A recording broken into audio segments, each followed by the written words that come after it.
Hello, this is Dr. Dennis Bielfeld of the Christ School of Theology. We're talking about Duns Scotus, and we're talking about his metaphysics at this point. And if you're going to talk about Duns Scotus, you want to talk a lot about his metaphysics because, of course, here there are many interesting claims that are being made, and very subtle thinking involved. He holds to a notion of common natures. So there is take for instance, humanitas. Very be a nice common nature. Humanitas, right? I'm going to spell it right. Humanitas. There we go. Humanitas. Humanity. Now there are common natures, and of course if you are a Platonist or a follower of William of Champeau, you would say, well, there's Socrates and Plato. They are both men, and so humanitas becomes a universal, right?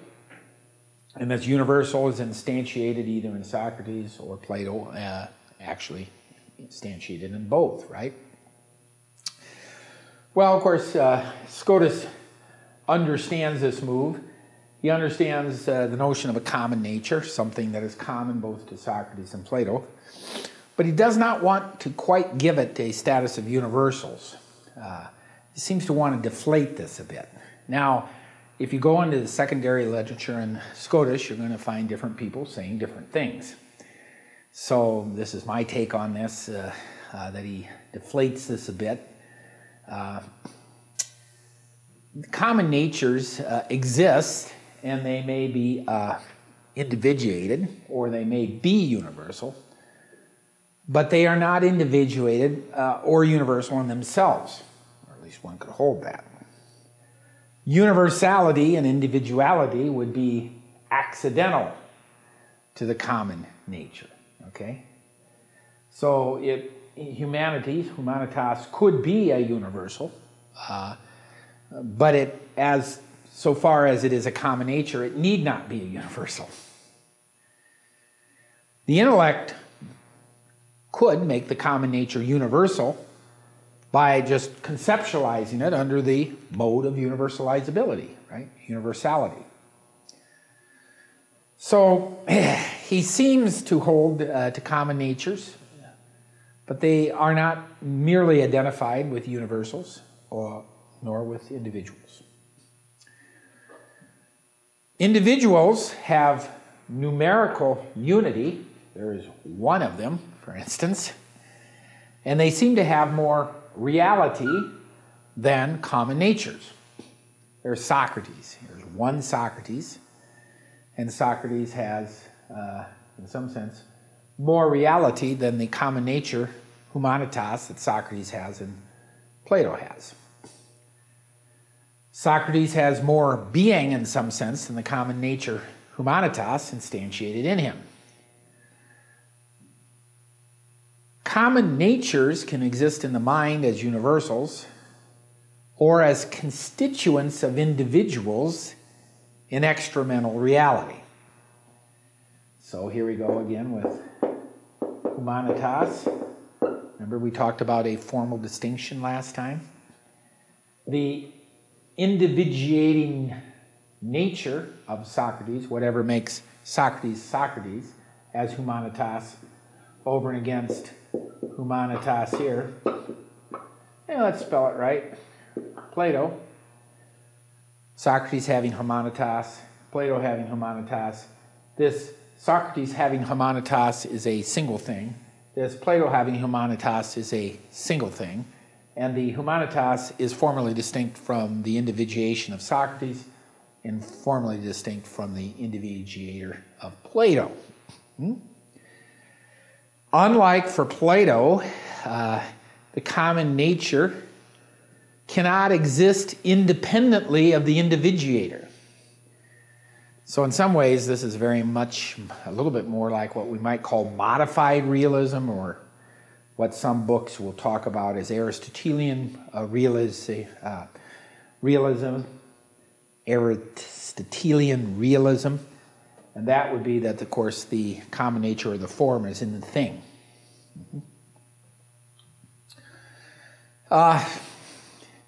Now,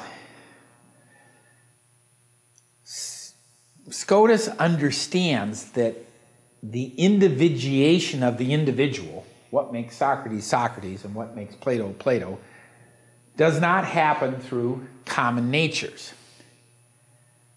Now, there was an attempt to say, okay, what makes Socrates Socrates is you take a certain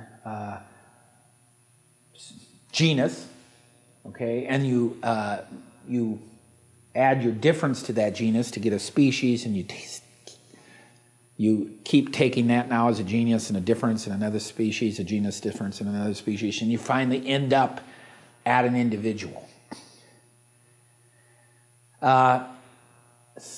Scotus does not have any sympathy for this, and he puts together a number of arguments against Henry of Gent, who he believed was trying to explain individuation by starting from this common nature and just negating till you got to an individual.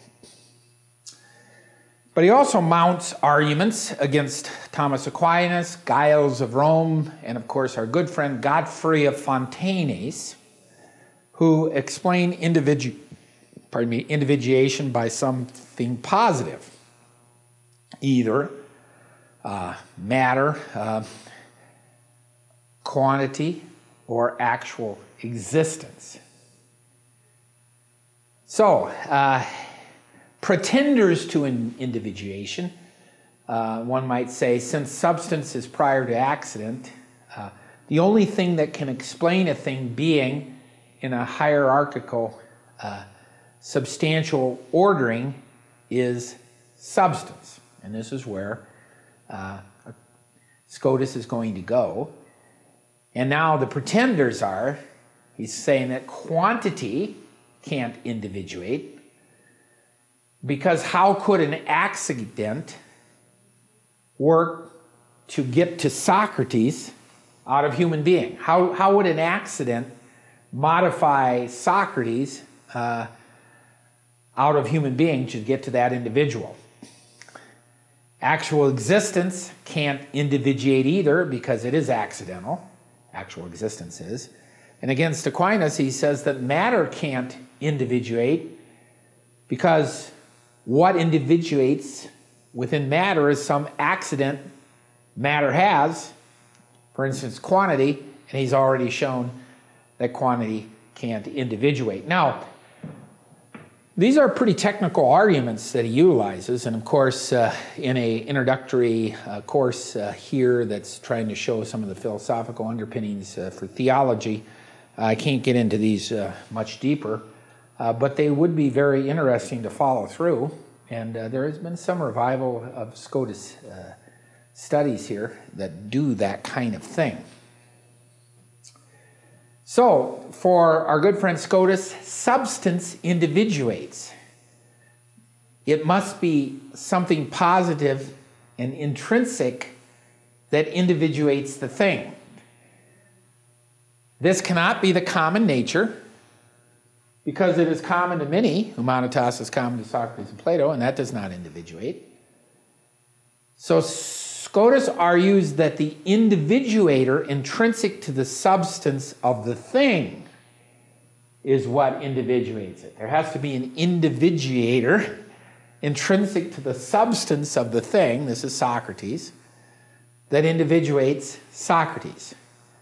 So just as rational determines human beings, so that there is a common nature that is both rational and animal, so there is an individuator that combines with a common nature, rational animal, or humanitas, that gives an individual Socrates.